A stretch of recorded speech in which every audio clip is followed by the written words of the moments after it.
Hey, what's up, you guys? Welcome back. Today's update here for Bitcoin. We are trading at $24,189. 24-hour volume, we are up 19.44%. Market cap, we're just slightly up at 1% at 0.98%. Heading over to our chart here, we're going to start off on a week, day, and then we're going to go into these small intervals of a couple of hours. But what we can see on a daily or weekly chart, you guys, is still considered to be overbought. However, price is not coming down. Again, keep in mind this is in a week, so there's not a whole lot of changes that we are going to see. However, what we can see a difference is the body of the candlestick is huge, massive. We've got a high wick at the very top here, bigger than the bottom wick itself. So we're getting a lot of activity of buyers trying to push between the barriers of this resistance line of 24,253. Another upside too is that our MACD indicator shows us that we're on the bullish side. However, if we take a look at the retracement levels of our lines here, it is far in the negative. So we really need to push these two lines all the way up to the zero here. And initially when we see ourselves in the zero, we're going to come back to our 20 moving average. So it is a uphill climb to get back into the game here. So going into an immediate short term, for one day, we're going to take a look again at our MACD. We're going to take a look at RSIs in different intervals. A little bit different. What you guys can see here on the day is our sessions. It's going to be more detailed on the lower time frame, but quickly taking a look at our RSI. Sorry, that scared me. We have 61% and 60%. We do kind of see like they are crossing over more of a buying opportunity. However, again, 60% for RSIs normally is not a really good, indicator to do a order in my opinion. Normally I wait until the RSI is down at the 20, but we do see a strong momentum in a bullish side as these are getting escalated up, and we're getting more of the blocks in the histograms here for the trend to increase. Going into immediate short-term or 4 hours, we're going to take a look at the volume sessions of our profile volume. So I'm gonna just scooch this here. What you can see, the red lines here, these are POCs, meaning that there was a lot of orders that was done in this session. So it took 1, 2, 3, 4, 5, 6. So currently around 5 to 6 candles, it does consider as a session here. So this is intervals of 4 hours. Here is the known dollar amount that was generated a lot of buys and a lot of sells is 24,539. A lot of people use the POC either as a resistance line or as a support line. And what we have seen in the past is it does work in some cases. It's not 100% reliable, but we have seen some cases where we get rejected down from the POC and then we get actually a support from the POC. So right here, you guys, in the last session of the 4-hour time frame, we can see the previous session back here, the POC is roughly around the 24,139. We can see this was treated as a resistance line right here with this candlestick in this session, and treated as a support in this candlestick or this session, and possibly in this session that we're currently in. So if we are able to see history of the POC and kind of scroll out here, we can see these red little dots here, right?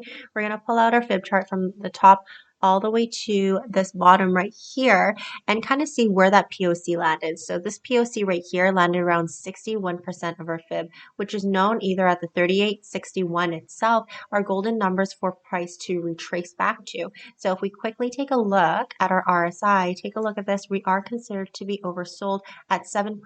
However, we can see this line, the pink line, at 40%, and it's retracing downwards. That means there is still some wiggle room for the price to continue downwards until we can get a reversal and support where we're currently at. If we look at the MACD to measure momentum, we can see that we are lightening up in the colors here. We can see that the bars, I don't know what's happening with my chart, you guys, I'm sorry.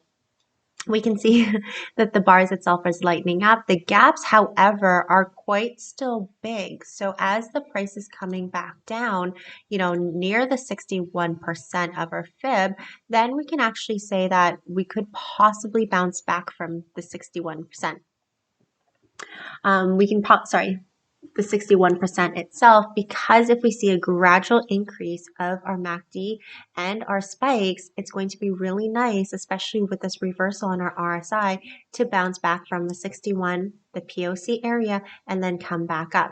In the sessions itself, it is pointing out roughly around this area and this area from 23 to 38% of our fib as a known resistance line. We're capped up at the candlestick here. We got long wicks pushing the price as much as we can. So it's been capped up on these intervals there. In 3-hour time frame here, we can see again, considered to be oversold on our RSI.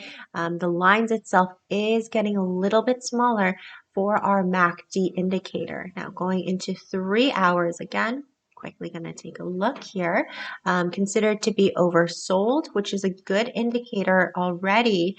We can see we've crossed over the 20% line of our RSI, which is a good sign already. However, we see a crossover of our bear signal at the 2 hours. So let's quickly take a look at 1 hour time frame.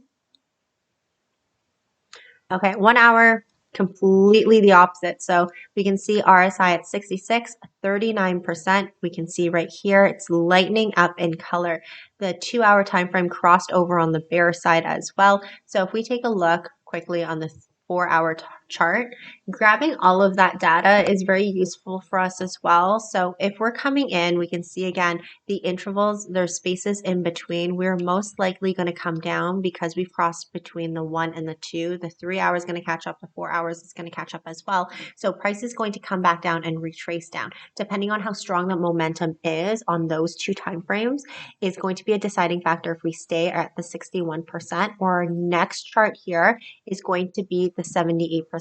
But if I scroll out, we do have another POC area roughly around here. You guys can see this red marker right here and this red marker right here as well. So if we are going to slice right through 61% of our fib, this is going to be the next area of support that we can hold is $23,950. So that's my update for Bitcoin, you guys. I feel like there is going to be a retracement. We can already see with these longer wicks at the very bottom that the bears are trying to push the price as low as it can. If we do have a longer wick on this candle and the body still remains quite small or little to no wick at the very bottom, this can be a really good sign of a bullish reversal called a hanging man candlestick. And if we see the next candle itself representing a little bit more of a push closer to this resistance line, then we're going to bounce just from here all the way upwards. But again, 4 hours, this candlestick hasn't closed, so I don't want to say anything about it. But if it does close and you guys do see it, observe the next candlestick on how far we're able to push, depending on this one here. We need to make at least 70% of this candlestick body in order for us to have a reversal side and try to penetrate this area for a resistance line. So thank you guys so much for watching, and I hope to catch you tomorrow.